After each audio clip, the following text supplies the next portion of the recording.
Dacana ngaturkeun nuhun ka Kang Rizky yang telah memungkinkan diskusi ini berlangsung. Oke ka Kang Iip, atur nuhun Iip. Oke ka Kang Bahtiar tentu saja. Kang Bahtiar kebetulan menulis pengantar untuk buku saya ini, dan saya merasa terbantu oleh pengantar beliau. Juga Kang Atep, sebetulnya yang memungkinkan buku ini terbit dia. Saya sendiri waktu itu nggak terlalu punya niat untuk membukukannya, cuman Atep meyakinkan saya bisalah jadi buku. Tadinya kan ini merupakan smart disertasi, terus ada bagian-bagian yang disesuaikan oleh Atep dan teman-teman sehingga jadi buku seperti ini. Kang Rizky, saya kemungkinan hanya akan bicara soal 3 hal aja dulu ya untuk sekadar untuk mengantar diskusi kita. Yang pertama mungkin saya mau menggambarkan serba sedikit. Ini buku saya, ini buku mengenai apa gitu ya. Jadi saya akan memberikan gambaran serba sedikit mengenai buku yang saya buat yang temanya berkaitan dengan Franz Yung-hoon. Terus yang kedua nanti mungkin saya akan sedikit bicara soal karya Franz Yung-hoon, khususnya dalam bentuk gambar yang menjadi pusat perhatian saya sendiri. Dan yang ketiga, ini mudah-mudahan biar nggak terlalu jauh berpaling ke masa sekitar 200 tahun yang lalu, saya mau menyampaikan serba sedikit kira-kira relevansi pembicaraan mengenai Franz Yung-hoon dengan situasi kita hari ini seperti apa, khususnya dalam kaitannya dengan upaya kita bersama menghadapi pandemi COVID-19 ini. Gitu. Saya mulai dari yang pertama dulu mengenai gambaran buku saya ini. Jadi buku saya ini hanya membahas sebagian kecil saja dari keseluruhan area perhatian Yung-hoon sendiri. Dalam arti apa? Pertama dalam arti kewilayahan. Kita tahu area penelitian Franz Yung-hoon itu meliputi paling tidak bagian dari wilayah Sumatera, kemudian diteruskan dengan meneliti ke seluruh area Pulau Jawa. Ya. Nah, saya sendiri cuma mengambil bagian kecilnya saja dari Pulau Jawa, itu pun bagian baratnya aja. Bagian baratnya pun saya perkecil lagi menjadi bagian Priangan. Itu. Jadi buku saya membicarakan sebagian kecil dari bidang perhatian Franz Yung-hoon. Yang kedua, bagian kecil dalam arti apa? Ya, dalam arti bidang amatannya. Saya hanya mengamati gambar-gambar yang dibuat oleh Franz Yung-hoon, ya, dan beberapa tulisan beliau. Sementara yang dia gambar dalam arti terutama gambar ilustrasi. Sementara yang beliau lakukan kan selain membuat gambar juga membuat peta, membuat berbagai riset termasuk riset untuk budidaya kina dan sebagainya. Jadi buku saya ini hanya menulis mengenai sebagian kecil saja dari bidang amatan Franz Yung-hoon. Buat saya menulis mengenai seluruh bidang perhatian Yung-hoon itu akan menjadi kegiatan yang sangat mengerikan itu, saking luasnya, saking mendalamnya, saking banyaknya. Jadi saya nggak sanggup saya sendiri. Yung-hoon itu kayak pohon yang gede banget, saya nggak, paling cuma bisa memanjat sampai beberapa rantingnya aja gitu. Jadi dari ini juga sekaligus saya ingin mengatakan sebetulnya masih sangat banyak aspek kehidupan yang berkaitan dengan Yung-hoon yang mungkin ada baiknya diteliti oleh kita lebih lanjut. Saya sendiri hanya memperhatikan gambarnya dan gambar-gambar yang beliau buat dari hasil penjelajahannya di Pulau Jawa selama 13 tahun. Jadi singkatnya, buku saya ini membicarakan gambar-gambar yang dibuat oleh Franz Junghun sebagai hasil dari penyelidikannya khususnya di Pulau Jawa selama lebih kurang 13 tahun. Gambar-gambar itu terdiri dari dua golongan besar. Ada gambar yang bersifat figuratif gitu ya, kayak gambar-gambar panorama, gunung dan sebagainya juga. Ada juga gambar-gambar yang sifatnya lebih informatif ya, misalnya bentang penampang kawah dan sebagainya kayak gitu. Nah, saya mempertautkan gambar-gambar Junghun ini dengan tulisan-tulisan yang beliau buat, khususnya tulisan-tulisan yang berupa catatan lapangan yang dia buat selama mengadakan penjelajahan ilmu bumi kebumian di Pulau Jawa. Jadi singkatnya, buku saya ini melihat gambar-gambar Junghun sebagai sebentuk ilustrasi bagi susunan pengetahuan ilmiah mengenai bentang alam Pulau Jawa, khususnya Priangan. Nah, jadi saya memperhatikan gambar di bagian Priangannya aja. Yang bagian Jawa, bagian tengah dan timur itu belum saya teliti. Saya hanya memperhatikan gambar-gambar yang ada kaitannya dengan bagian Priangan. Nah, saya di buku ini mendudukan gambar-gambar itu sebagai ilustrasi bagi pengetahuan ilmiah yang dihasilkan Junghun dari penyelidikannya selama lebih kurang 13 tahun di Pulau Jawa. Kayak gitu, Kang Rizky. Ini yang bagian kedua ya. Jadi Junghun itu dia tidak hanya membuat, jadi selama dia mengadakan 13 tahun mengadakan perjalanan, misalnya dimulai dari Bogor sampai ke Garut gitu, itu setiap hari sebagaimana tercermin dari bukunya, dia membuat kayak seperti diary gitu, catatan harian. Nah, di samping menulis catatan harian, dia juga membuat gambar-gambar sketsa dengan pensil. Nah, sejumlah gambar diantaranya kemudian diolah lebih lanjut oleh rekannya di Belanda, cewek Mieling namanya.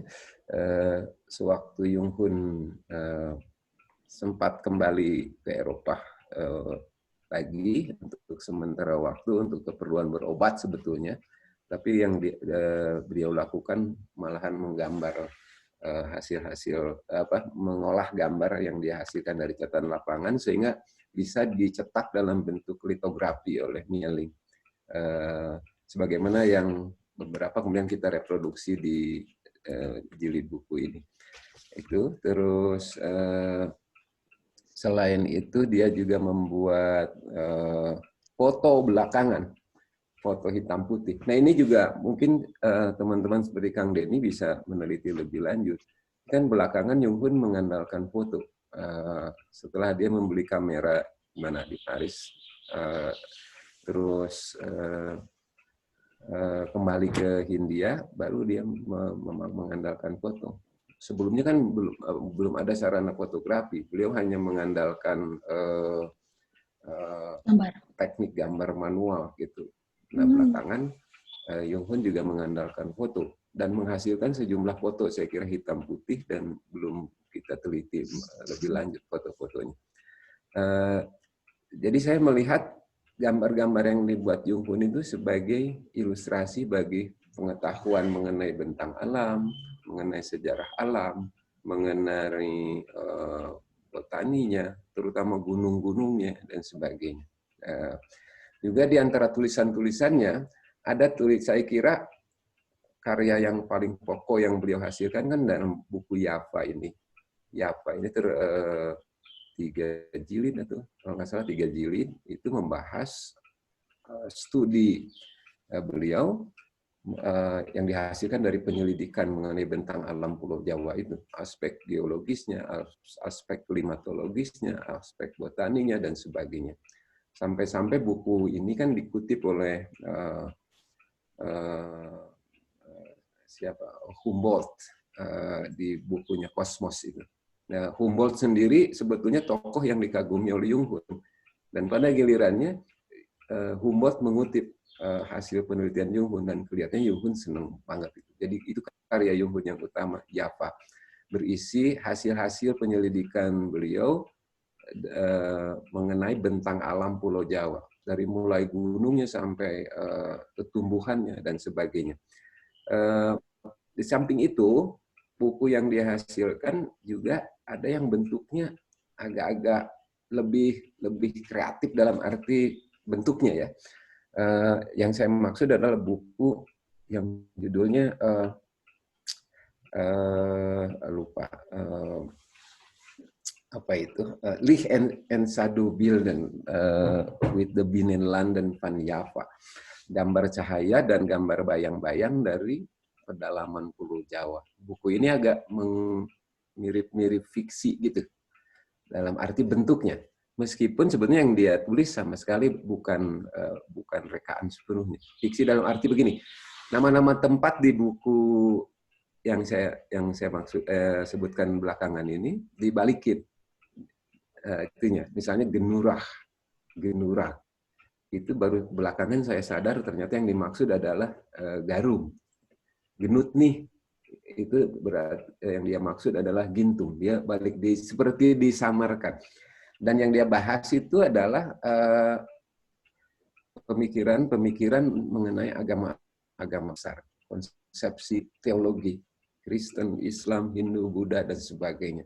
Dan di situ ada dua tokoh yang disebut Dah and Nah, tokoh siang dan si malam berdebat soal keyakinan keagamaan, seraya mereka melakukan perjalanan ke pedalaman. Dan saya menduga dilihat dari pelukisan tempat dan sebagainya, latar yang diangkat dalam buku itu lagi-lagi latar belahan barat di Pulau Jawa. Jadi ada pengetahuan ilmiah, ada juga perenungan metafisik. Nah, gambar-gambar Jung Hun saya kaitkan sama tulisan beliau. Jadi sebagai semacam ilustrasi bagi pengetahuan ilmiah. Nah, samar-samar saya menangkap pada intinya Jung Hun ini sebetulnya terobsesi untuk menulis atau menyusun tulisan mengenai natural history, sejarah alam.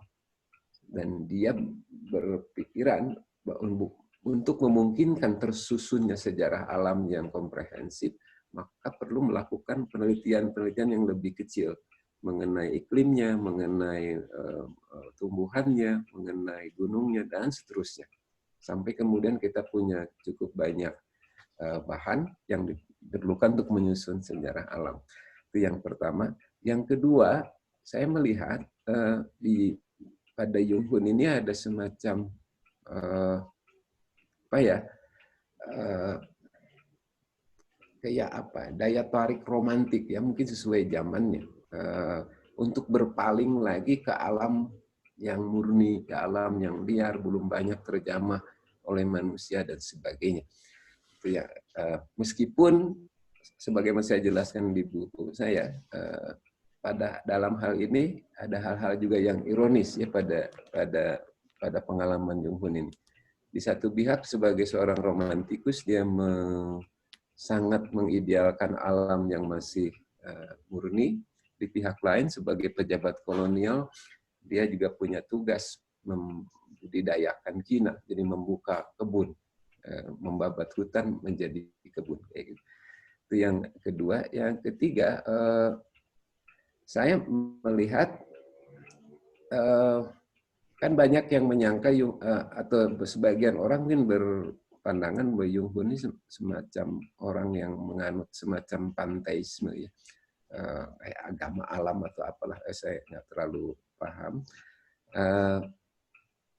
Saya sendiri melihat Jung Hun ini keyakinan religiusnya itu ditopang dengan anggapan bahwa untuk mencintai untuk mengakui kehadiran Tuhan, maka tidak ada jalan lain selain jalan ilmu pengetahuan. Kalau Jung Hun berbicarakan ilmu pengetahuan, khususnya ilmu alam, itu seperti berbicara tentang iman gitu. Kuat sekali. Jadi kita bisa mendekati Tuhan dengan mempelajari ciptaannya, gitu, alam yang terbentang ini. Dan tidak ada jalan lain untuk mempelajari alam selain melalui ilmu pengetahuan, khususnya mungkin dalam hal Jung Hun, ilmu pengetahuan alam. Akhirnya saya melihat dari gambar-gambar Jung Hun ini ada semacam upaya mempertautkan lagi ilmu, seni, dan filsafat. Bertemu tiga rumpun ini. Ya. Setelah zaman Jung Hun kan ini kan berpisah-pisah lagi. Nah, saya pribadi tertarik, mungkin nggak kita bisa mempertemukan lagi tiga soko guru ini. Itu kira-kira gambaran apa yang saya lihat dari karya Jung Hun. Dan terakhir, saya ingin memperkaitkan wacana mengenai Jung Hun dengan situasi kita hari ini, ketika kita menghadapi pandemi corona ini. Jung Hun ini kan terkenal sekali berdasarkan kegiatannya membudidayakan pohon kina sebagai tugas kolonial dia. Sebagaimana yang tadi sudah disebutkan oleh Kang Rizky. Setahu saya, misi untuk membudidayakan kina mula-mula diserahkan ke orang Eropa lain sebelum Jung Hun, J.J. Haskell kalau nggak salah namanya. Tetapi kan pada proses perkembangannya, Haskell ini kebetulan juga turunan Jerman sebagaimana Jung Hun. Beliau sakit sehingga harus kembali ke Eropa, dan tugas ini kemudian dialihkan ke Franz Jung Hun.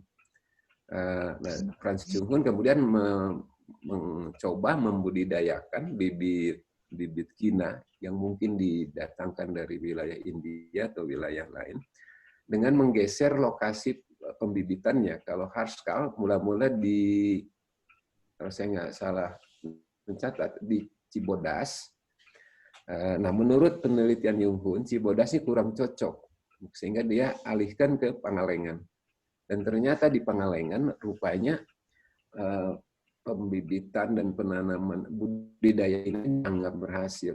Sehingga pada saatnya nanti, sampai-sampai Gubernur Jenderal pernah berkunjung ke situ untuk merayakan keberhasilan produksi kinanya. Dan dari situ saya kira, sebagaimana yang dikenang oleh banyak orang hari ini, Bandung tercatat sebagai kota yang menghasilkan produk kina yang utama. Nah, produksi kina saya kira kan kaitannya sama wabah malaria.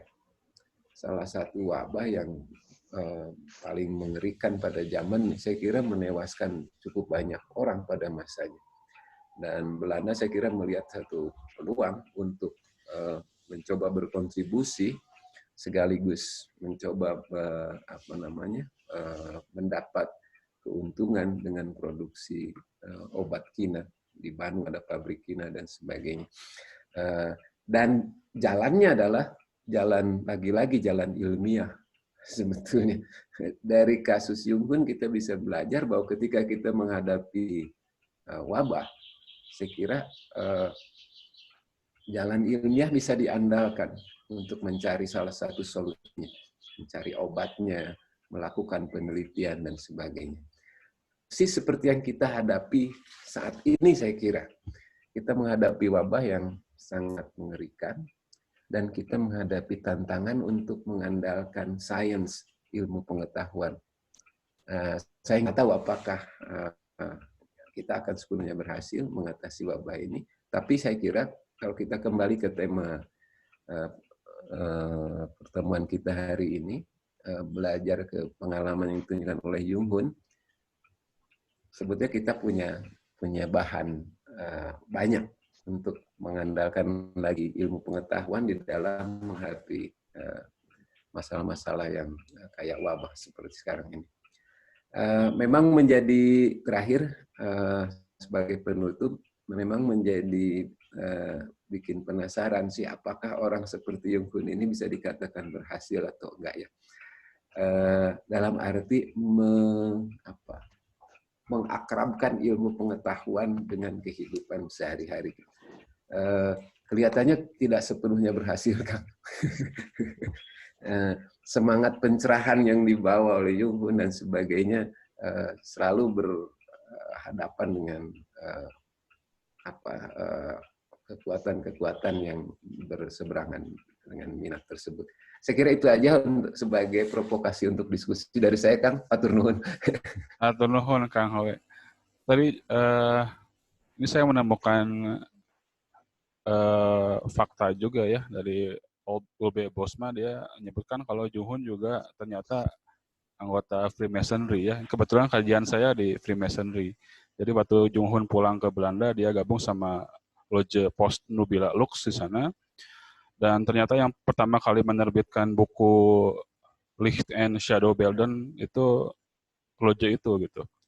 Pertama diterbitkan secara anonim karena isinya cukup berbahaya ya untuk saat itu. Kemudian baru dikasih nama atas nama Jung Hoon itu setelah Jung Hoon wafat. Itu jadi cukup menarik. Mungkin ada pengaruh pemikiran Mason juga nanti ke Jung Hoon. Memang banyak sisi yang bisa digali dari Jung Hoon. Ini hanya sedikit saja yang bisa kita ungkap sekarang karena diskusinya bisa panjang. Mungkin ada sisi lain yang bisa diungkap tentang Jung Hoon oleh Kang Teh Bahtiar. Mangga. Iya, selamat siang. Bagi saya Jung Hoon itu luar biasa, pemikiran-pemikirannya, pengalaman-pengalaman lapangannya. Sebentar, ini suara saya udah sampai terdengar? Terdengar, Pak. Terdengar. Siap, Pak. Oke. Jelas. Ya. Jadi perjalanan-perjalanan ke berbagai tempat di Sumatera dan Pulau Jawa itu karena ada tugas sebetulnya. Tugas yang diberikan oleh pemerintah kolonial saat itu kepada Jung Hoon untuk mencari kondisi yang bagaimana yang cocok untuk komoditas yang punya nilai ekonomi tinggi, diantaranya kina, kopi, dan lain-lain. Jadi tugas utamanya adalah sebetulnya di lokasi mana, di ketinggian berapa, di iklim mana cocok untuk suatu komoditas.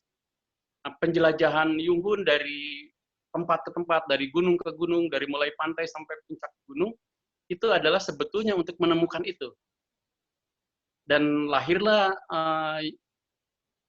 teori tentang klimatologi yang banyak kita pelajari ketika di SMP dan SMA ya.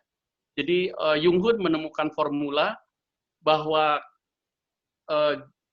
iklim yang secara horizontal dari tropis ke kutub itu bisa diangkat oleh Jung Hoon dari pantai di daerah tropis ke atas, bukan horizon. Jadi ke ketinggian. Setiap naik 100 meter, suhu turun 0,6 derajat Celcius. Nah, formula-formula itulah yang oleh Jung Hoon dibakukan, lalu dibukukan, lalu dimanfaatkan untuk berbagai jenis tanaman. Misalnya kopi itu, kina itu pada ketinggian antara 700 sampai 1.500 meter di atas permukaan laut, cocok untuk perkebunan kina. Bahkan dia melihat juga untuk kepentingan masyarakat, yaitu misalnya cocok untuk nanam aren, pinang, kopi, teh, gitu ya, dan lain-lain. Jadi tujuannya sebetulnya dalam tanda petik hanya itu. Tapi Jung Hoon bisa memanfaatkan waktu dan penjelajahannya itu untuk kepentingan dia sendiri. Jadi sebetulnya apa yang menjadi permenungan, apa yang menjadi gambar, apa yang menjadi peta, apa yang menjadi foto, itu sebetulnya sisi-sisi lain dari tugas itu. Yang sering tidak dilakukan oleh para peneliti saat ini. Bukan jarang lagi, tidak pernah. Misalnya pergi ke satu tempat di Papua, hanya tugas dialah yang dilakukan, sementara keindahan alamnya tidak pernah dia ceritakan, tidak pernah dia foto. Kalau datang ke sana hanya bagian dia saja yang dia foto. Nah itu ya, jadi sangat sangat kerucut, sangat menyempit, bahkan sampai soal waktu itu banyak diperhitungkan. Ketika di kantor waktunya 8 jam gitu ya, misalnya, maka di lapangan juga menerapkan waktu itu dengan ketat. Waktunya hanya 8 jam, padahal pengalaman di lapangan tidak mungkin bisa 8 jam sesuai jam kantor. Saya pernah berjalan ke Toba dengan seorang PNS, dia minta waktunya itu 8 jam. Padahal kita kalau ingin memotret sunrise, harus jam 4 sudah pergi. Untuk memotret sunset, kita harus nunggu sampai maghrib. Waktunya lebih dari 8 jam. Nah, seperti gitu ya. Jadi ini ilustrasi saja bahwa banyak sekarang karyawan, bukan karyawan ya, kalau karyawan kan yang berkarya, petugas kantor yang ditugaskan ke suatu tempat, itu hanya melakukan tupoksinya saja, tidak melakukan hal lain. Tupoksinya pun dilaksanakan hal yang sangat kering, gitu ya. Melihat sesuatu, udah dilaporkan tentang sesuatu itu. Di luar itu dia tidak melakukan hal apa, balik lagi ke penginapan atau hotel, sudah jaraknya padahal berapa ribu kilometer dari kantor tempat dia bekerja. Jadi itu hal-hal penting. Jadi harus jadi cermin bagi kita saat ini. Kita bercermin ke Yung Hoon. Jadi apa yang Yung Hoon lakukan, idealnya kita lakukan hari ini. Gitu ya, itu sebagai gambaran bahwa masa lalu itu sebetulnya selalu baru. Bila kita pikirkan, bila kita renungkan, dan bisa menjadi cermin apa yang dilakukan Yung Hoon, seberapa dalam apa yang dilakukan Yung Hoon, dan seberapa dangkal yang kita lakukan saat ini. Itu cerminan-cerminan itu. Jadi peta-peta yang presisi banget seperti citra satelit, itu dia buat luar biasa. Sampai ke bentuk gunungnya dengan kontur-kontur yang sangat jelas. Peta gunung api Tengger, Bromo, wah luar biasa. Bahkan selalu menjadi hiasan-hiasan yang di kantor-kantor, kalau di Repro itu sering menjadi hiasan karena saking indahnya, dan seringkali tidak percaya bahwa tahun abad ke-19 awal ada orang yang membuat peta sebegitu detil, sebegitu persis. Nah gitu ya. Jadi membuat peta yang begitu bagus, membuat foto yang begitu bagus, membuat catatan yang begitu bagus, membuat permenungan yang begitu bagus, itu sebetulnya di luar tupoksi dia yang dia jalankan begitu serius, begitu nyata, begitu hasilnya ada, gitu ya. Selain pasti tugas pokoknya tadi itu dia laksanakan dengan sangat serius, dengan sangat bagus, dan hasilnya sampai pada formula yang sampai sekarang diajarkan untuk anak sekolah, dan akan terasa bila kita mendaki gunung. Yang paling jelas mendaki gunung, misalnya ke Gunung Gede, akan terasa banget mana zona montana, mana zona alpina, gitu. Itu di mana masih tropis, itu akan terasa sekali. Jadi kebenaran apa yang oleh Yung Hoon dirumuskan. Dan gambarnya juga presisi banget. Jadi kalau kita berada di Pangrango untuk melihat Gunung Gede, itu persis apa yang ada di gambar Yung Hoon. Gitu ya. Jadi sekarang kondisinya bisa dibuktikan. Ketika berada di Gunung Guntur, persis saya pernah mencoba memotret, diperkirakan Guntur berlokasi di pinggir kawah itu, dengan latar ke selatan itu Gunung Cikuray. Walaupun Cikuraynya memang kerucut banget gitu ya, runcing banget, tapi posisinya tuh luar biasa. Jadi itulah beberapa hal yang harus kita lakukan. Kita harus bercermin, banyak hal yang belum atau tidak kita lakukan ketika kita pergi ke lapangan, padahal waktunya luar biasa. pemandangan alamnya luar biasa, tapi kita hanya mengambil satu sisi yang sangat kecil dari tugasnya saja. Begitu, Pak Rizky. Oke, atur nuhun. Sebelum ke peserta, oh ya, untuk peserta kalau ingin bertanya bisa diketik di chat ya. Cuman sebelum ke peserta saya ingin menanggapi sedikit. Jung Hoon ini memang dikenal sebagai naturalis dan ahli geografi juga mungkin karena dia bisa menghasilkan peta pegunungan di Jawa yang sangat akurat, Pak ya. Iya, betul. Padahal beliau kan sebenarnya tidak punya latar belakang pendidikan geografi ya. Nah, mungkin apa yang bisa membuat Jung Hoon bisa membuat karya yang seperti itu tanpa basic di geografi. Iya. Jadi sebetulnya semua orang bila ingin belajar bisa melakukan itu. Jadi sekarang sekat-sekatlah yang membuat orang menjadi tidak berminat ke hal lain. Sekat-sekat itulah, bahkan di suatu lembaga tidak di luar tupoksinya dengan pengalaman nyatanya di lapangan. Jadi sebetulnya semua orang bisa menjadi ahli geografi, menjadi ahli apapun kalau dia menekuni terus bidang itu. Nah, seorang ahli yang menyebut ahli bisa saja menjadi tidak ahli, dalam tanda petik menjadi tidak ahli karena tidak menekuni itu secara terus-menerus. Gitu. Oke. Nuhun. Kang Hawe, Jung Hoon kan orang Jerman sebenarnya ya. Ya. Dan saya rasa ada karakter yang khas pada orang Jerman itu karakter perfeksionis misalnya. Ya. Apakah ada hal-hal itu yang mempengaruhi karya Jung Hoon? Sangat, saya kira. Tapi sebelum ke situ, memang berdasarkan pendidikan formalnya, Jung Hoon itu dokter. Karena beliau sekolah kedokteran ya. Ya. Meski sebagaimana disuruh oleh ayahnya yang juga dokter bedah. Meskipun Jung Hoon sendiri sebetulnya awal lebih berminat pada bidang botani, tetapi ayahnya menyuruh dia, kamu harus kuliah kedokteran, gitu ya. Pernah saking depresi, Jung Hoon berniat bunuh diri pada tahun kedua, tetapi tidak berhasil. Ayahnya malah tambah keras menyuruh dia kuliah kedokteran. Jadi dia itu dokter Jung Hoon.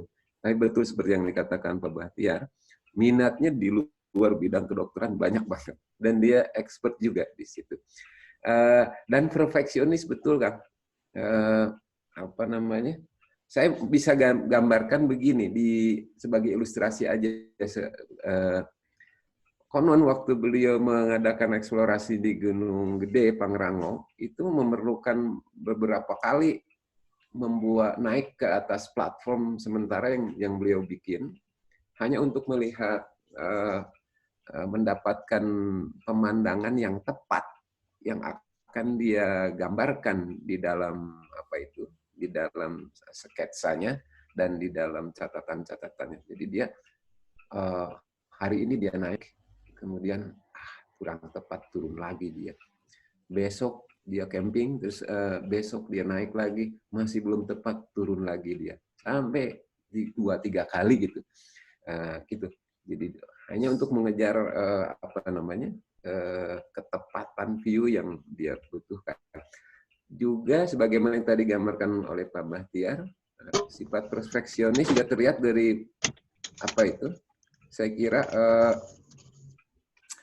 gambar mengenai kawah kembar di Tangkuban Parahu itu dilihat dari atas, sebagaimana potret Google Earth hari ini. Waktu itu kan belum ada Google dan sebagainya. Jung Hoon, dan dia sebetulnya menerangkan metode kerja dia, bagaimana supaya bisa menghasilkan gambar seperti itu. Saya sendiri nggak begitu paham, karena itu ada beberapa soal-soal teknis yang detail sekali. Dia perlu jalan memutar dan sebagainya, menghitung koordinat dan sebagainya. Jadi memang betul ada sifat seperti itu. Nah, kalau soal yang masonry tadi, Kang Rizky, memang betul adalah bukunya yang Lee and Shadow Builder itu kan diterbitkan secara bawah tanah pada mulanya. Dan eh, dan itu katanya dijadikan bacaan wajib bagi kalangan intelektual apa itu yang disebut Freemason itu yang dalam diskusi-diskusi mereka yang tertutup. Dan baru terbit dengan nama Jung Hoon setelah Jung Hoon-nya sendiri meninggal. Ya. Kenapa harus disamarkan namanya? Mungkin ada beberapa pertimbangan. Pertama, mungkin waktu itu dianggap terlalu kontroversial karena mempertanyakan dasar-dasar teologi agama-agama besar, termasuk Kristiani, ya iman Kristiani dan sebagainya. Yang kedua juga kan tradisi keagamaan di Belanda sendiri waktu itu, yang saya kira kalau buku itu sampai dihadirkan ke ruang publik dengan nama seorang pegawai kolonial yang menyusunnya, kebayang gitu reaksi yang akan timbul gitu. Dan ya baru kemudian diterbitkan ulang dalam bentuk yang sama, hanya pakai nama Jung Hoon. Gitu, Kang. Oke, nuhun Kang. Mungkin dari Kang Atep atau Kang Iip ingin menanggapi? Atau dari yang lain?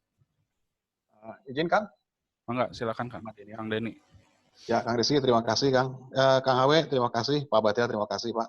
Ini ada 2 pertanyaan buat Kang HW sama Pak Bahtiar Pak. Tapi sedikit menimpali Pak tentang Jung Hoon dan fotografi, saya kira itu setelah kembalinya beliau dari Belanda 1855, kemudian dia bekerja di sampai 18 meninggalnya 1864. Jadi kurang lebih 6 tahun ya, dalam proses 6 tahun saya kira juga ada masa yang hilang bahwa beberapa negatif ataupun aktivitas secara fisik sudah mulai berkurang. Ini saya dapatkan Kang dari data, ada satu buku yang ditulis sama Isaac Gruneman. Jadi banyak cerita yang tidak terungkap di umum, dan ini juga sangat kontroversi. Dan sampai sekarang saya masih mencari, bahwa menyatakan bahwa kehidupan terakhirnya Jung Hoon itu dipenuhi dengan frustasi dan mabuk-mabukan, ceritanya begitu. Tapi saya masih cari ya. Penulisnya adalah Isaac Gruneman. Dia itu adalah ahli medis yang mendampingi almarhum sampai almarhum meninggal. Kemudian pertanyaannya gini, Kang HW, ini berkaitan tadi ya tentang Freemason, tapi saya tidak ke arah Freemason. Tapi ada yang menarik bahwa sebenarnya ada satu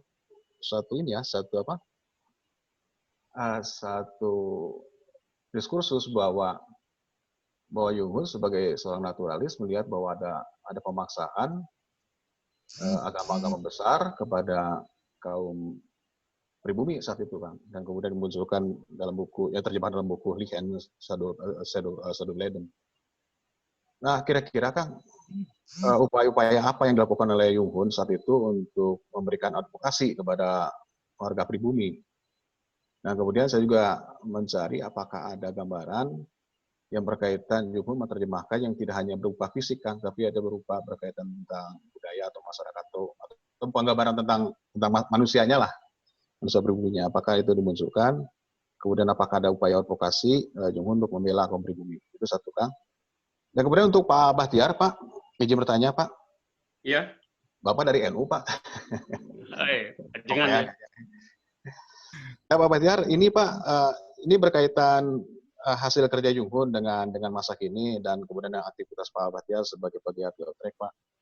Nah, kira-kira hasil kerja Jung Hoon bisa digunakan oleh Pak Bahtiar. Apa Pak hasil kerja apa yang bisa diadaptasi oleh Pak Bahtiar? Kemudian yang keduanya gini Pak, tadi berkaitan tentang apa hasrat atau keinginan untuk bisa menggali lebih dalam Pak yang berkaitan tentang ilmu kebumian Pak. Sebenarnya apa yang terjadi saat ini Pak yang seperti dinyatakan oleh Pak Bahtiar bahwa begitu banyak instrumen modern yang bisa digunakan, kemudian ahli-ahli banyak bermunculan tapi tidak berbunyi Pak. Apa yang terjadi Pak? Hatur nuhun Kang Desi. Hatur nuhun. Kang HW dulu ya, mangga Kang. Hatur nuhun Kang Denny. Ada 3 soal ya, kamera, daguerreotype, gimana bacanya, daguerreotype atau Isaac Gruneman, dan soal advokasi. Kang, itu di dalam catatan harian Jung Hoon itu ada memang ada catatan dia yang menyinggung-nyinggung pengalaman dia kembali dari Eropa. Jadi dia itu kan gini, kembali ke Eropa dari Hindia, kemudian kembali ke Eropa untuk berobat, untuk tetirah, karena itu mungkin karena terlalu sering camping, keluar masuk gunung kayak Pak Bahtiar gitu, ada masalah di paru-parunya atau apa gitu, sehingga dia harus mendapat perlop untuk kembali ke Eropa beberapa waktu. Tetapi kan seperti yang saya ceritakan tadi, di Eropa bukannya berobat, dia malah menggarap hasil catatan lapangannya, sehingga menyusun buku tadi itu. Nah, waktu dia, karena dia saking kebeletnya ingin balik lagi ke Hindia, nah dia lewat Paris, dia membeli kamera. Dia catatannya begitu. Nah, kamera itulah yang digunakan untuk membuat beberapa potret, termasuk potret keluarganya, istrinya, teman-temannya, rumahnya yang di Lembang. Nah, yang saya tidak paham itu, dan saya penasaran sebetulnya, itu kan waktu itu belum ada sistemnya pemakaian kamera di Hindia. Karena Jung Hoon masih awal, soal cuci cetaknya dan sebagainya, self timer, apakah dia bikin sendiri atau bagaimana gitu. Yang jelas dari itu aja gitu Jung Hoon ada hasilnya, termasuk potret dirinya itu yang sangat tipikal gitu. Jadi dalam hal ini memang saya kira Jung Hoon bisa kita lihat sebagai salah satu orang yang merintis pemakaian kamera juga di Hindia Belanda ya. Yang kedua soal Isaac Groneman, kan memang betul. Isaac Groneman ini kan dokter, tadinya dokter, tapi selain dokter, beliau juga banyak memperhatikan soal-soal kebudayaan loh. Misalnya beliau menulis, setahu saya, mengenai candi di Jawa Tengah Timur, dan bahkan menulis tentang keris. Isaac Groneman ini, waktu ketemu Jung Hoon, dia kelihatannya sangat kagum terhadap Franz Jung Hoon ini, sehingga bukan hanya dia menjadi dokter pribadinya, tetapi juga menjadi semacam disciple, murid gitu loh, jadi kayak berguru gitu, kayak belajar kepada Jung Hoon sampai di saat-saat akhir Jung Hoon itu. Dan saya kira dalam banyak hal apa yang dicatat oleh Isaac Groneman itu memang bahan yang sangat penting untuk yang langsung dari sumbernya yang primer dari Jung Hoon sendiri, termasuk amanat terakhir dia kan, termasuk sebetulnya yang merancang Graf Monumen Tugu Kubur yang di Jayagiri itu Isaac Groneman itu, berdasarkan pengalaman beliau di hari terakhir Jung Hoon wafat. Jadi itu dimaksudkan, menurut catatan Isaac Groneman itu dimaksudkan semacam simbol kayak poros bumi ke langit gitu, semacam altar cintanya Jung Hoon lah kayak gitu. Ya itu interpretasi Isaac Groneman, dan harus putih warnanya. Kan pernah ada kejadian lucu. Si monumen Jung Hoon itu tiba-tiba waktu saya berkunjung ke situ, tiba-tiba kok jadi warna-warni, jadi dicat belang-belang gitu, entah oleh siapa. Ya saya kasih tahu ke Pak Asep almarhum, juru peliharanya, Pak, ini kalau menurut perancangnya ini harus putih, pertimbangannya ini. Saya juga bilang ke BKSDA atau apa, ya alhamdulillah dibalikin lagi menjadi putih lagi. Jadi memang Isaac Groneman ini salah satu saksi hidup yang dekat betul dengan Jung Hoon. Dan saya sih membayangkan di hari-hari terakhir pasti Jung Hoon itu banyak depresinya itu.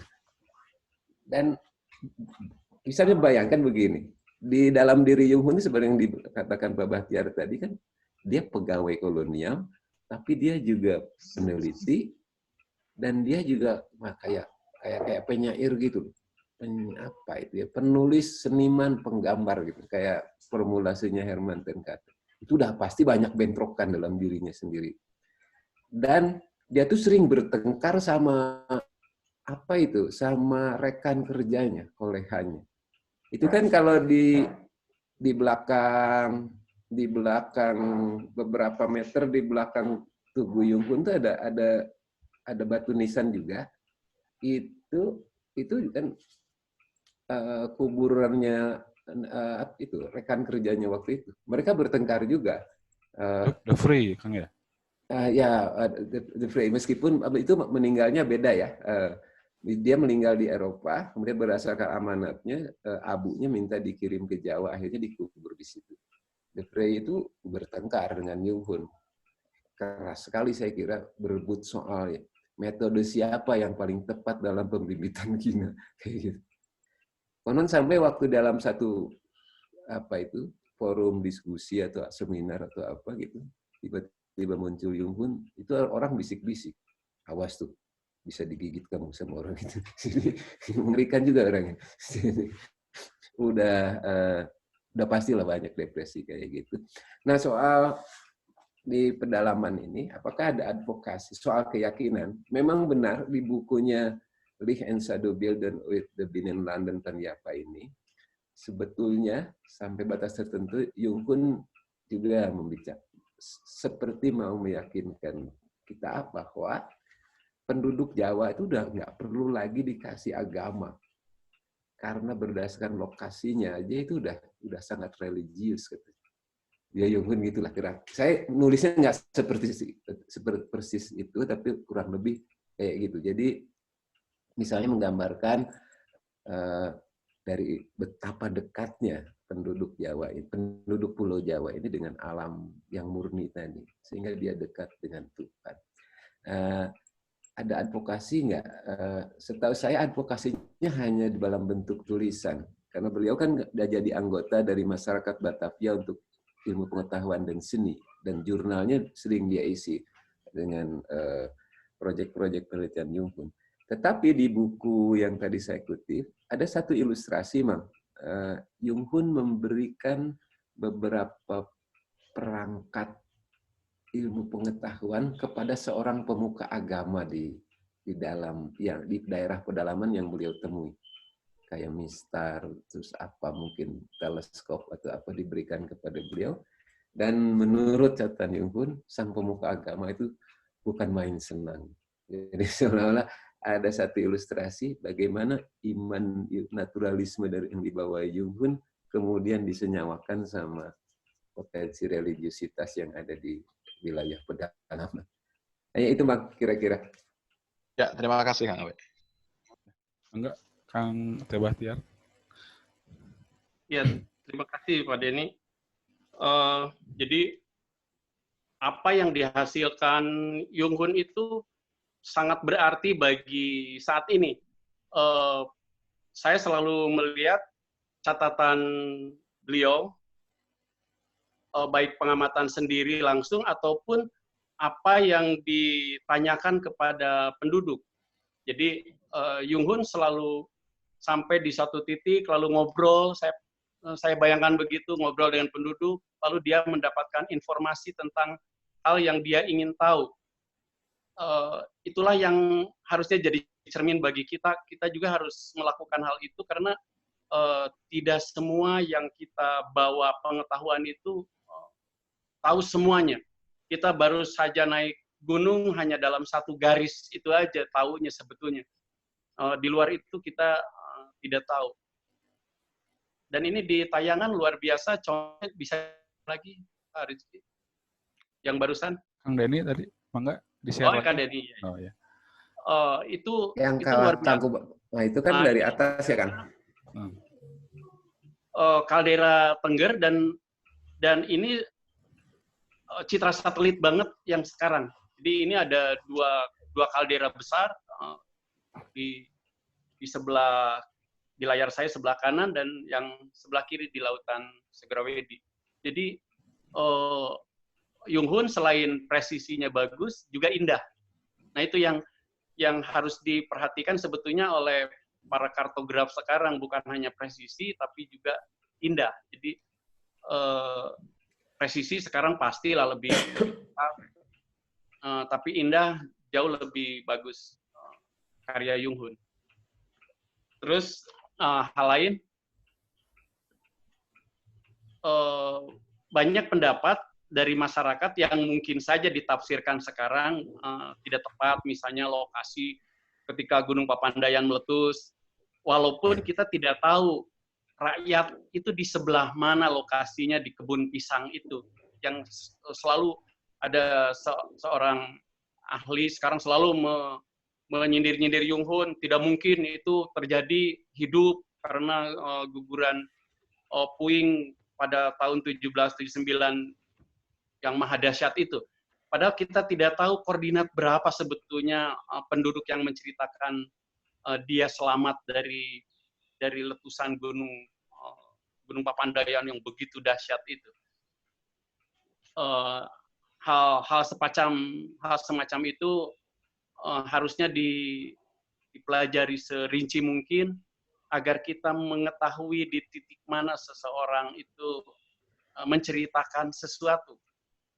Itu yang harus dimanai. Dan bagi kepentingan sekarang, ketika geotrek ataupun perjalanan ke suatu kawasan,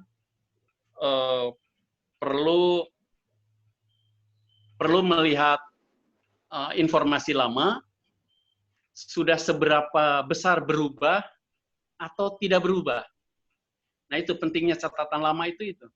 Dan apa yang sudah dikaji oleh Yung Hun itu sebatas mana dan sekarang apakah masih relevan atau tidak, gitu ya, dengan teori baru. Jadi kalau masih relevan, hal yang luar biasa. Jadi itulah pentingnya kita belajar, pentingnya kita membaca dari masa lalu untuk kita hari ini dan ke depan. Misalnya tentang gunung-gunung api di Pulau Jawa, kita harus banyak baca dari Yung Hun, lalu diakurkan dengan analisis yang versi sekarang, gitu ya, dibanding-bandingkan. Tapi banyak catatan luar biasa tepatnya seperti Gunung Kapur di Jawa Tengah yang tinggal seonggok sebesar pos ronda, itu yang diselamatkan karena Raja Jawa banyak yang semedi di sana. Dan itu harus jadi cermin, berarti di tempat lain juga akan habis seperti itu. Misalnya di Cibinong sudah habis, sebentar lagi di Citata akan habis, gitu ya. Jadi tindakan-tindakan itulah yang diperlukan keberanian dari para otoritas negara saat ini. Sekarang dipertanyakan tadi ahli banyak tapi tidak bunyi. Ya, ada juga sekarang kekhawatiran dari satu ahli di satu lembaga. Jadi begitu kepala lembaga itu ditanya oleh media lalu disiarkan di TV pendapatnya A, ke bawahnya itu sudah tidak mau bicara lagi walaupun secara kajian keilmuan berbeda dengan kepalanya. Gitu ya. Jadi dia lebih baik membisu daripada menjawab berbeda dengan kepalanya. Beda dengan Yung Hun, dia berani berdebat, berani berbeda paham untuk hal yang dia yakini benar. Gitu ya. Jadi dan banyak yang tidak mencatatkan apa yang dia lakukan. Dia tidak memotret apa yang dia lihat. Gitu. Jadi hal itulah yang terjadi saat ini sehingga terjadi pemiskinan ilmu pengetahuan sebetulnya. Perginya jauh ribuan mil, memotret tidak, mencatat tidak, hanya melaporkan apa yang menjadi tupoksi dia. Nah, itu kan kering banget. Dan itu kalau melakukan hal lain, itu banyak sindiran. Awal tahun 2006, 2007, ketika ada seorang dosen banyak diwawancarai oleh media, oleh TV, oleh apa, lalu semua kalangan mengatakan, oh dia geolog artis, atau dosen artis, atau geograf artis, atau biolog artis, gitu. Padahal harusnya tiru aja dia kalau dia mau. Nah, seperti gitu ya, Pak Denny. Jadi menekan seseorang karena dia tidak. Jadi harusnya mempersilahkan orang yang dia tidak. Gitu. Jadi harus ada kebesaran jiwa. Jadi jangan istilah media sosial itu jangan baperan lah. Mari kita berperan. Jadi jangan baperan, tapi harus berperan. Berperannya sekecil apapun harus dimanai. Dan memanainya adalah memberikan informasi itu dengan tulus kepada masyarakat umum. Jadi laporan teknisnya diberikan ke kantor, laporan di sisi lain itu kepada layak umum. Sering ada sindiran, "Woi, katanya ke lapangan, difoto terus, makan terus." Padahal difoto untuk memotret kuliner, ya paling juga berapa detik, Fred udah. Semacam gitu ya, padahal istirahat di lapangan kan jam 12, jam 1 misalnya istirahat, begitu longgar. Dan kita bisa mewawancara penduduk, ngobrol dengan penduduk, menanyakan ini jenis pohon apa, daun apa, ini di sini batuan, ini namanya apa, semacam begitu. Jadi hal-hal begitu jarang dilakukan sekarang oleh para peneliti. Jadi dia datang ke satu daerah, membawa pikirannya masing-masing, membawa persepsinya masing-masing, lalu dia bekerja, tidak menghiraukan yang lain. Itulah yang terjadi saat ini. Sehingga dia tidak tahu apa yang ada di masyarakat. Contohnya tentang rotan ya. Saya selalu berulang-ulang menyebutkan ini karena ada yang ngotot di Pulau Jawa tidak ada jenis rotan dago kancil.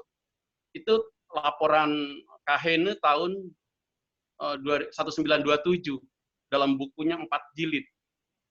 Dia tidak menemukan itu karena bisa dibayangkan tahun 20-an belum semua dijelajahi. Tapi di setiap daerah di Jawa Barat ada nama dago.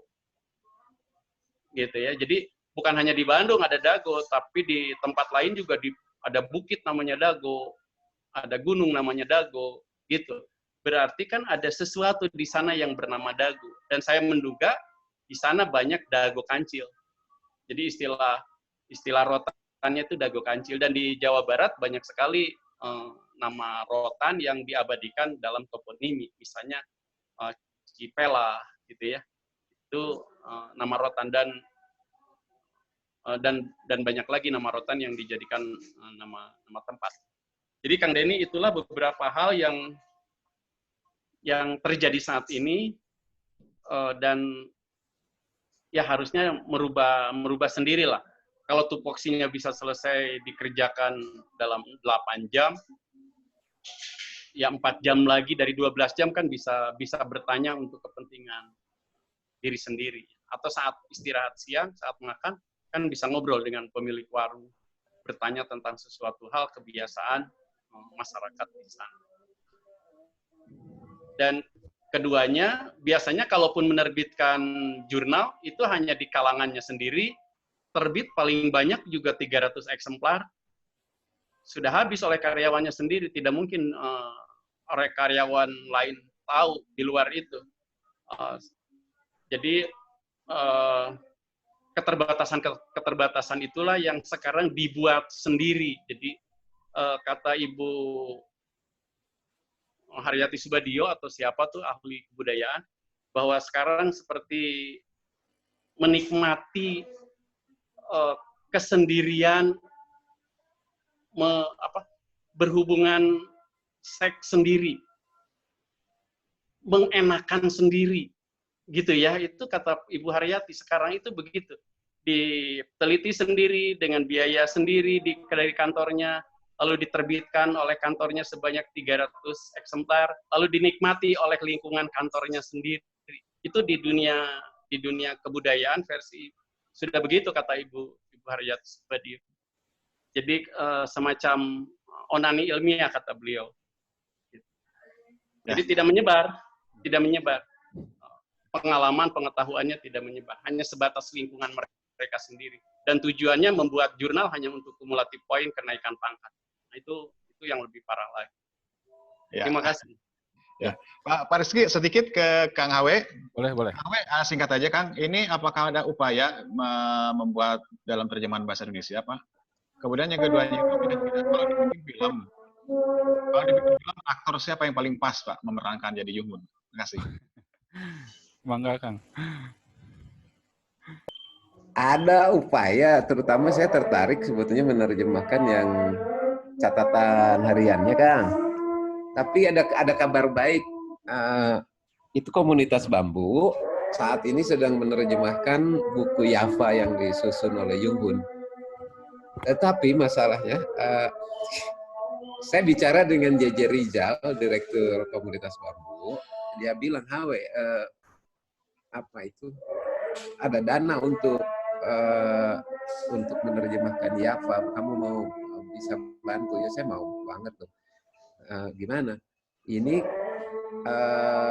kita akan menerjemahkan tulisan Jung Hoon dari bahasa Jerman. Saya bilang sebentar, Jung Hoon itu menulis dalam bahasa Belanda, yang Java itu. Jadi kemudian diterjemahkan oleh Haskell ke dalam bahasa Jerman. Jadi saran saya kalau mau menerjemahkan edisi Indonesianya sebaiknya dari edisi Belanda, jangan dari edisi Jerman. Tapi Rizal bilang, ini penyedia yang akan membantu komunitas bambu itu dari pihak Jerman. Mereka pengen yang diterjemahkan naskah Jerman, bukan naskah Belanda. Jadi, ya saya bilang terserah kalian lah, tapi saya bantu mengedit hasil terjemahannya. Nah tadi malam Rizal mengontak saya, ada waktu nggak untuk memeriksa hasil terjemahan? Saya bilang siap dengan segala senang hati. Nah sebelum ini, dulu memang ada juga beberapa petikan yang diterjemahkan ke dalam bahasa Indonesia, antara lain oleh Mendiang Romo di Kartoko, saya kira kan itu diambil dari salah satu catatan harian Jung Hoon yang menceritakan pengalaman Jung Hoon ketemu binatang apa macan atau apa di pantai. Itu juga menarik. Terus beberapa dalam bahasa Inggris diterjemahkan oleh E.M. Beckman. Tetapi belum ada yang menerjemahkan secara lengkap buku Jung Hoon. Saya sendiri sih maunya kalau saya sanggup pengen nerjemahin yang buku yang Lee and Sadu Bilden ini. Udah saya coba baru sanggup 2-3 halaman.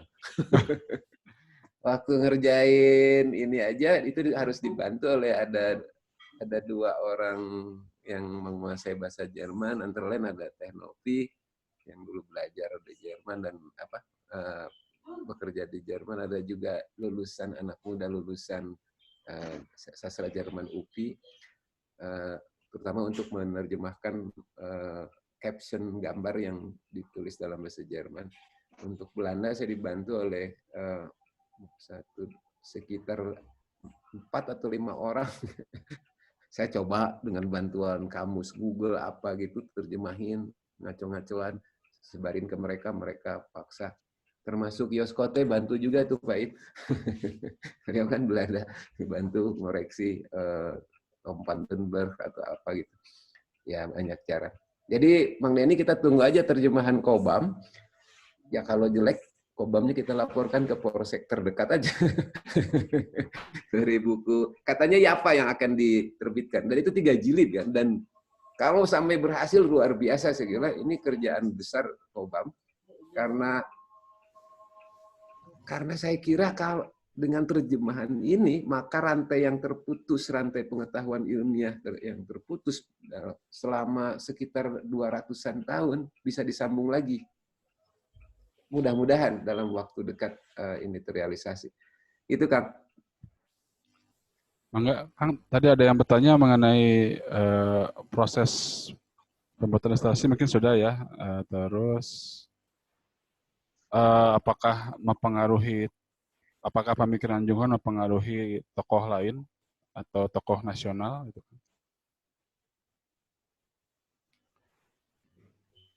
Saya agak secara khusus belum nggak bisa ngejawab pertanyaan itu karena pertama dia meninggal tahun 1864 ya. Lahir 1809, meninggal 1864. Terus kedua, tulisan-tulisannya diumumkan di jurnal-jurnal ilmiah yang diterbitkan oleh masyarakat Batavia untuk seni dan ilmu pengetahuan itu. Jadi sementara pendidikan modern di Indonesia baru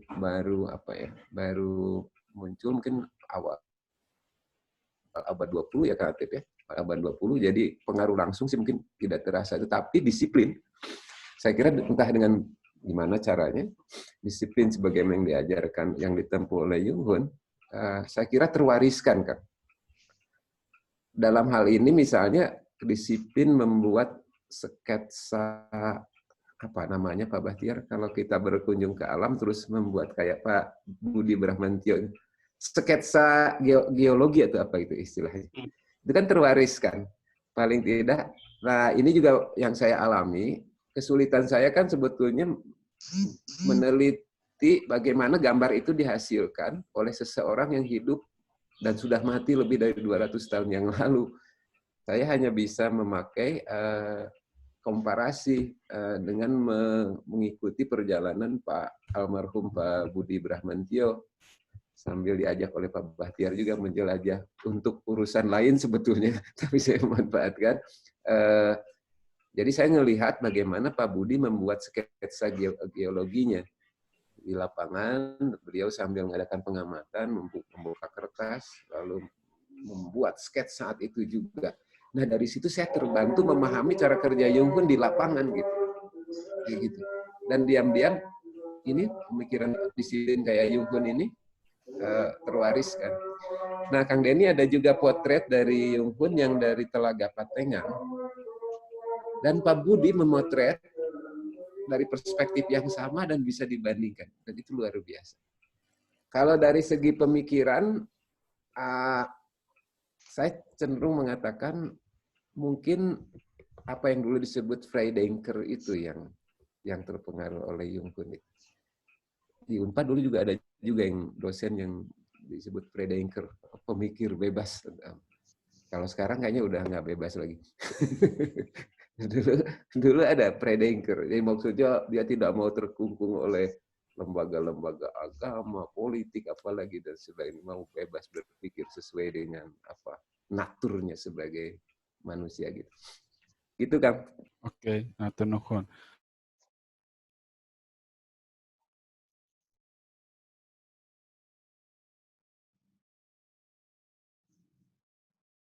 Kang Rizky itu di mute, Kang. Nggak keluar.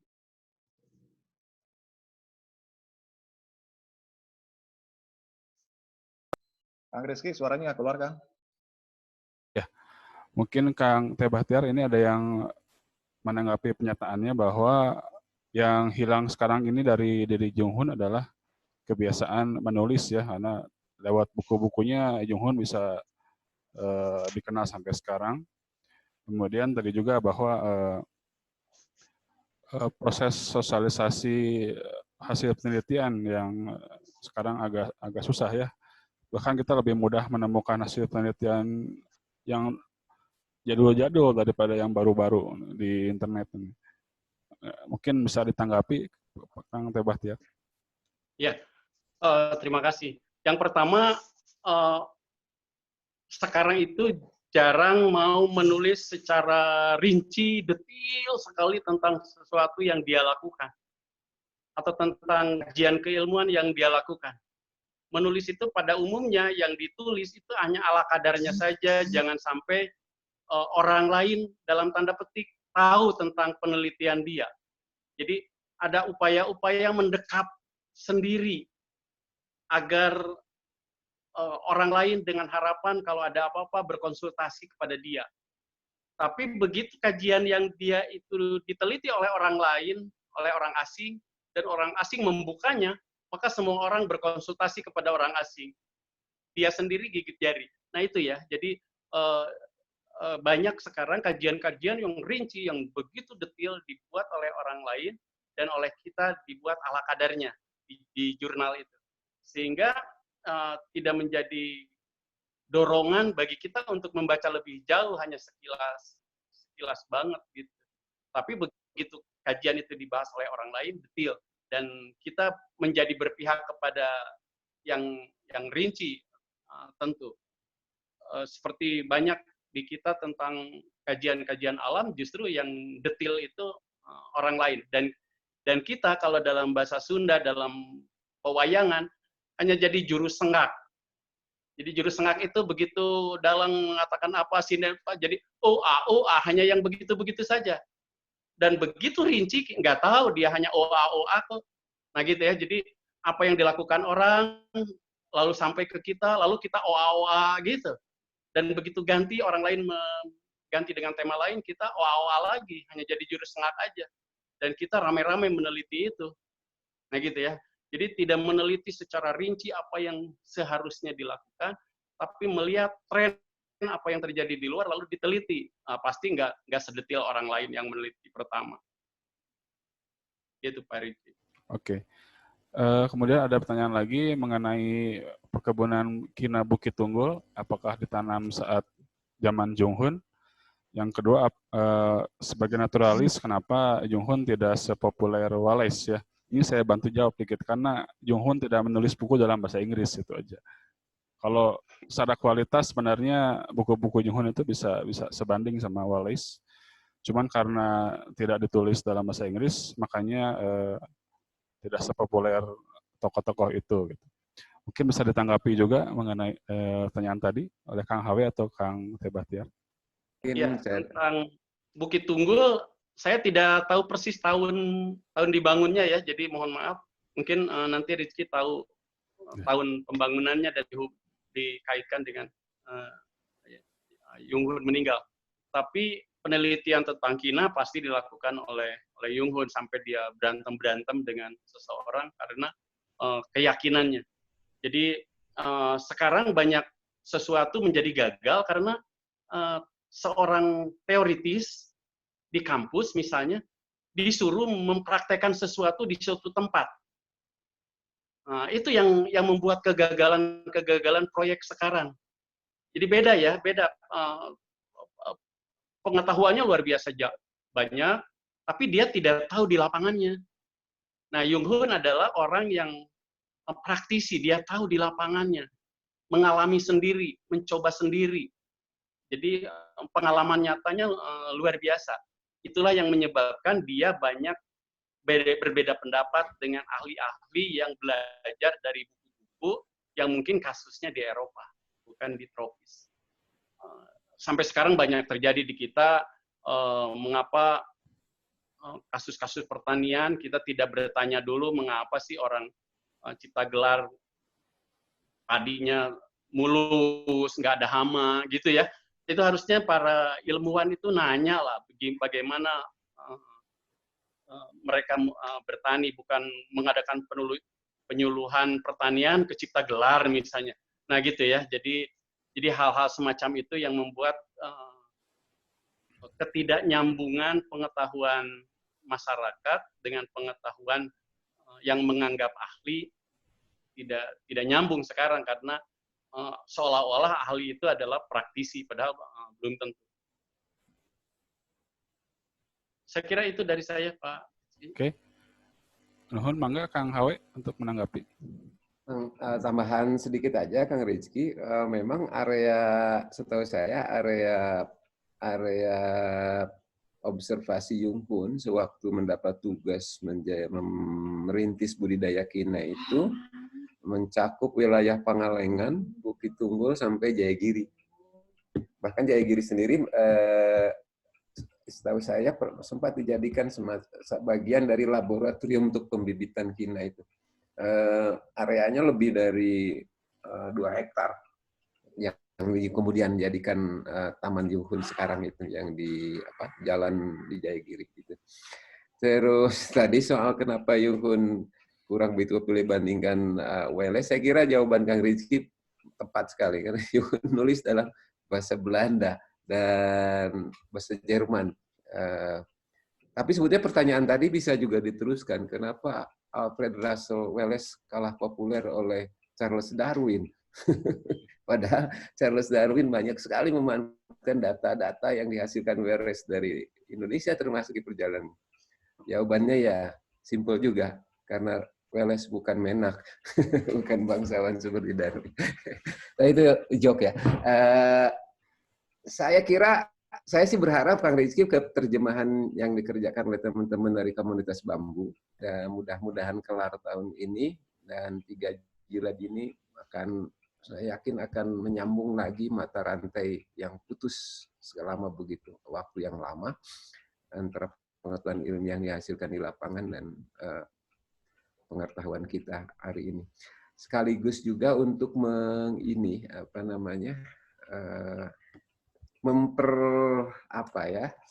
memperkaya ingatan kita kepada masa lalu bentang alam di Priangan dan bagian Nusantara yang lain. Saya kira itu. Hatur nuhun. Ini mungkin pertanyaan terakhir sekaligus nanti masing-masing pemateri untuk memaparkan closing statement ya. Ini apakah Multatuli dipengaruhi oleh Jung Hoon, dan kedua sejauh mana kontribusi Jung Hoon terhadap ilmu sejarah dan arkeologi. Mangga mungkin Kang Hawe dulu. Saya tidak tahu apakah Multatuli membaca Jung Hoon. Jung Hoon meninggal tahun 1864 ya, dan buku-bukunya dipublikasikan, tulisan-tulisan dipublikasikan di area sekitar 1880-an, 1860-an sampai 1880-an. Multatuli adalah, setahu saya kan pejabat kolonial juga yang mencoba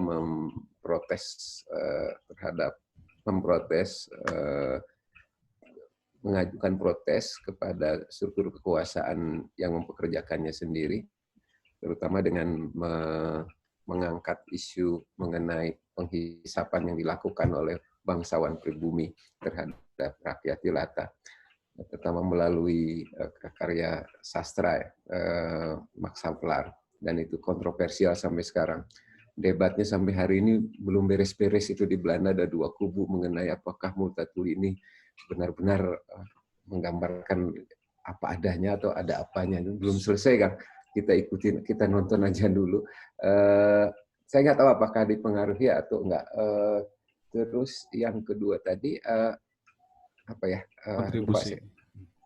Kontribusi Jung Hoon terhadap sejarah dan arkeologi. Oh, ada sebetulnya ini dikutip di buku saya, meskipun tidak menonjol ya, dalam penyelidikannya ke wilayah Cipanjalu sekarang di area Bukit Tunggul ya Pak Bahtiar ya, itu Jung Hoon menemukan berdasarkan catatannya Hindu Oud Heide, dia bilang begitu, apa ya, petilasan zaman Hindu.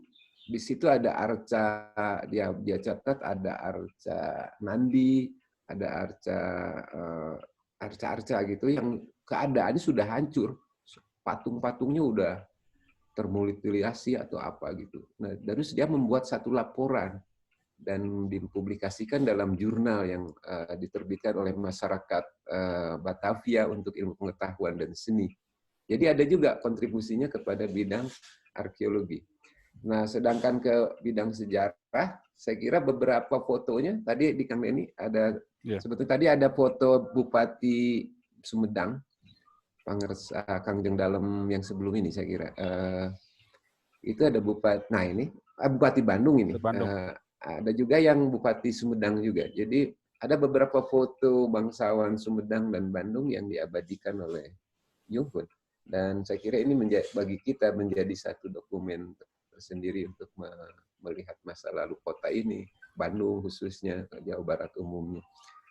Ini yang tadi ini bedindenya Jung Hoon, yang membantu Jung Hoon di lapangan ya, kayak gitu. Sementara secara khusus kontribusi Jung Hoon sih jelas diletakkan kepada penulisan mengenai natural history, sejarah alam. Saya sih membayangkan sekiranya Java itu ditulis dalam bahasa Inggris, ya memang bisa melampaui itu yang Alfred Russel Wallace. Apalagi ketika dia dikutip oleh von Humboldt di dalam buku Kosmos itu.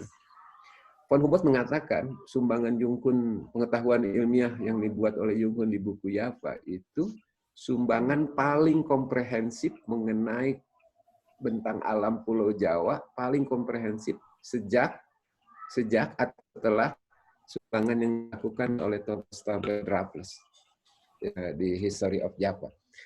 Itu pendapat beliau, bukan pendapat saya hanya mengutipnya saja. Itu aja, Kang. Oke.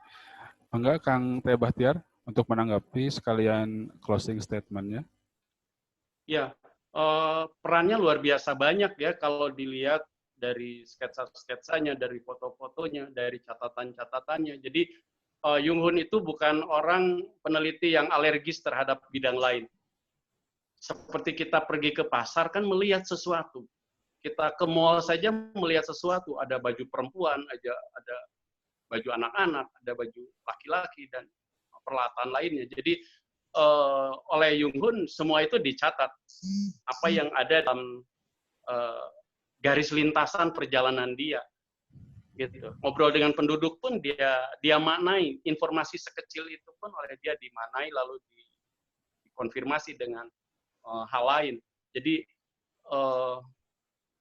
luar biasa, tapi bila bertanya ke penduduk saat ini di suatu daerah harus benar-benar menyaringnya karena sudah bisa dibayangkan jarak waktu pengetahuan dia terputus, membaca jarang, pengetahuan lisan juga tidak tersambungkan, maka dia sering ada yang mengarang sendiri. Nah, itulah yang harus dikonfirmasi lagi dengan data yang lain. Seperti pengalaman saya bertanya di makam para bupati yang di Dayakolot, ternyata jawabannya itu lain-lain, bahkan memperlihatkan foto bupati pertama itu yang modern.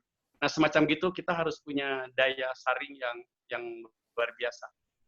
Terakhir dari saya, pergilah ke suatu tempat, menjelajahlah ke suatu tempat, tidak perlu jauh-jauh yang ada di sekitar kita, dan catat apa yang kita lihat saat itu. Dan itu akan menjadi sejarah. Terima kasih. Oke, hatur nuhun. Terima kasih sudah berbagi hari ini, Kang H.W. Setiawan dan Kang T. Bahtiar. Semoga dengan berbagi di bulan Ramadan ini berlipat pahalanya, Kang ya. Amin.